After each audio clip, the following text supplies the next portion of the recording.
ఓం శ్రీమాత్రి నమః. నమస్కారం అండి. ఎలా ఉన్నారు అందరూ? బాగున్నారా? మీరందరూ ఆనందంగా సంతోషంగా ఉండాలని అమ్మవారిని ఎప్పుడూ కోరుకుంటూ ఉంటాను. ధాత్రితో లక్ష్మీప్రియ క్రియేషన్స్కి స్వాగతం. పరమ పవిత్రమైన మాఘ పురాణంలో నిరాటంకంగా కొనసాగుతున్న మాఘ పురాణంలో 27వ అధ్యాయంలో మాఘ మాస వ్రతంతో సంతానం పొందిన సులక్షరాజు కథను గృష్ణమద మహర్షి జహ్ను మహర్షుల సంవాదం ద్వారా తెలుసుకుందాం. గృష్ణమద మహర్షి జహ్ను మహర్షితో, ఓ జహ్నువు, మాఘమాస మహత్యమును ఇంకా చెబుతాను, శ్రద్ధగా వినుము అంటూ మాఘపురాణము 27వ అధ్యాయాన్ని చెప్పడం మొదలుపెట్టాడు. ద్వాపర యుగములో సూర్యవంశంలో జన్మించిన అంగదేశాధిపతి అయిన సులక్షణుడు అనే రాజు కలడు. అతను మిక్కిలి ధర్మాత్ముడు, ప్రజారంజకంగా పరిపాలిస్తూ ఉండేవాడు. ఆ రాజుకు 100 మంది భార్యలు ఉన్నప్పటికీ సంతానము లేకుండెను. సులక్షణుడు పుత్ర సంతానం కోసం అనేక ధర్మకార్యాలు చేసినప్పటికీ పుత్రులు కలగలేకపోవటంతో చింతాక్రాంతుడై తనలో తాను, పూర్వజన్మలో నేను ఎలాంటి పుణ్యకార్యాలు చేసి ఉండలేదు కాబట్టి నాకు పుత్రులు కలగలేదు. ఈ లోకంలో దరిద్రులకు, సంతానము లేని వారికి చేసిన మేలు మరచిన వాడికి, వేదము రాని విప్రునకు సద్గతులు ఉండవని అంటారు కదా. నేను ఎలాగైనా మునీశ్వరులు ఆశ్రమాలకి వెళ్ళి వారికి సేవ చేసి నా అభీష్టం తెలిపి సంతానం పొందే ఉపాయం తెలుసుకుంటాను అని అనుకొని విచిత్రమైన రథమెక్కి పరివారంతో కలిసి నైమిషారణ్యానికి చేరుకున్నాడు. సులక్షణుడు నైమిషారణ్యానికి చేరుకొని అక్కడి మునులకు నమస్కరించి వారికి సకల ఉపచారాలు చేసి తన పుత్రకాంక్షను తెలియజేసెను. మునీశ్వరులు రాజుకు సంతానం కలగకపోవడానికి కారణం ఏమై ఉంటుందా అని యోచించి వారి దివ్య దృష్టితో సులక్షణుని పూర్వజన్మ వృత్తాంతం తెలుసుకొని ఈ విధంగా చెప్పసాగెను. మునీశ్వరులు రాజుతో, ఓ రాజా, పూర్వజన్మ పాపం వల్ల నీకు సంతానం కలగలేదు. పూర్వజన్మలో నీవు క్షత్రియుడవు, సౌరాష్ట్ర దేశానికి రాజువు. నీవు రథ, గజ, తురగ పదాదులతో కూడిన సమస్త సంపదలతో తులతూగుతూ ఉండేవాడివి. కానీ నీవు మాఘమాసంలో రథసప్తమి రోజున నదీ స్నానం చేయలేదు. అంతేకాదు, రథసప్తమి రోజున గుమ్మడికాయను దానమివ్వలేదు. ఆ పాప ఫలితంగా నీకు ఈ జన్మలో సంతానం కలగలేదు. మాఘశుద్ధ సప్తమి రోజు గుమ్మడికాయను దానం ఇచ్చిన వారు పుత్ర సంతానాన్ని పొందుతారు. మునీశ్వరుల మాటలు విన్న సులక్షణుడు పుత్రార్థి అయి మునుల పాదాలకు వారిని పరిపరి విధాలుగా స్తోత్రం చేసి, మునీశ్వర వల్లభులారా, నాకు పుత్రుడు కలిగేలా వరం ప్రసాదించమని కోరగా, మునీశ్వరులు రాజుకు ఒక మాది ఫలమును మంత్రించి ఇచ్చి రాజుతో, ఓ రాజా, ఈ ఫలమును 100 ముక్కలు చేసి నీ భార్యలచే తినిపించుము. అప్పుడు నీ 100 భార్యలు సంతానవతులు అవుతారు అని ఆశీర్వదించారు. అప్పుడు నీ 100 భార్యలు సంతానవతులు అవుతారు అని చెప్పి ఆశీర్వదించారు.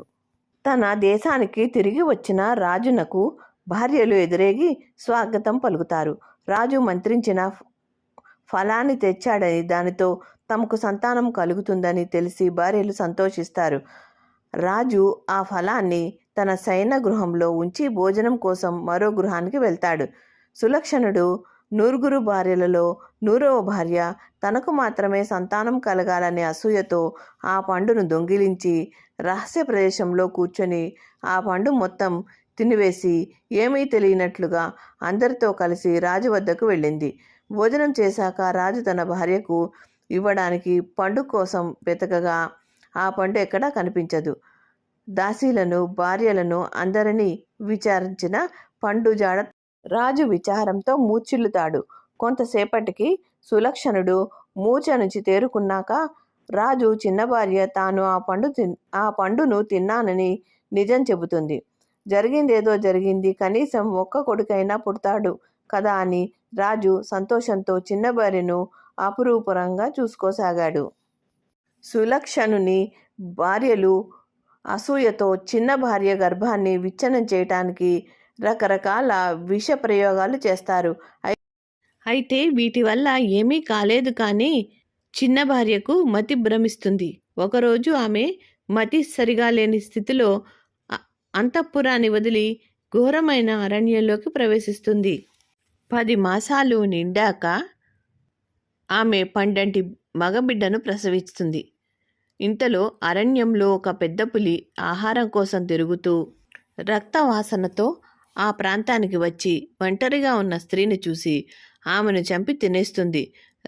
రక్తమయమైన శిశువును అరణ్యంలోని హంస తన పరివారంతో వచ్చి తన రెక్కలచే కాపాడుతూ తేనె, పండిన పండ్లు తెచ్చి పెడుతూ 1 సంవత్సరం పెంచి పోషిస్తాయి. కొంతకాలం తర్వాత హంసలు ఆ బాలుని ఒక సరోవరం తీరానికి చేరుస్తాయి.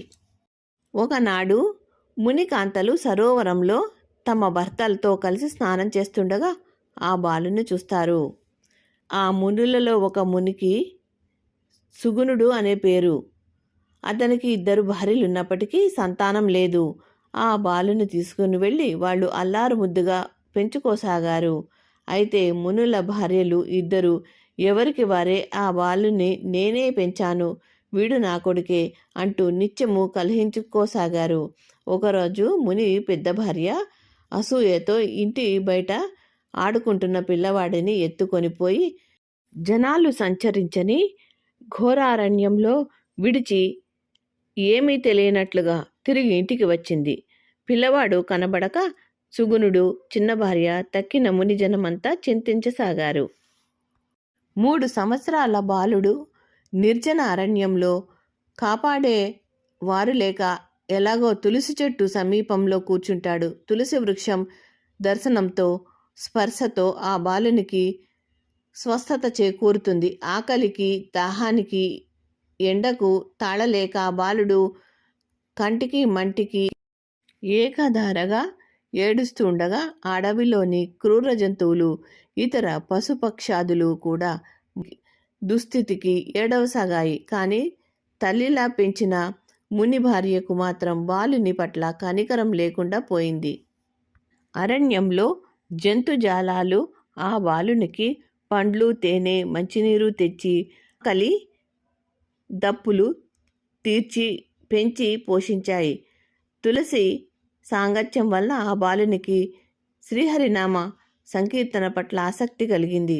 ఆ బాలుడు ఆ ఘోర అరణ్యమున కృష్ణ, వాసుదేవ, గోవింద, అచ్యుత, నారసింహ అని భగవంతుని నామాలను కీర్తిస్తూ శ్రీహరిని భక్తి విశ్వాసాలతో పూజిస్తూ ఉండేవాడు.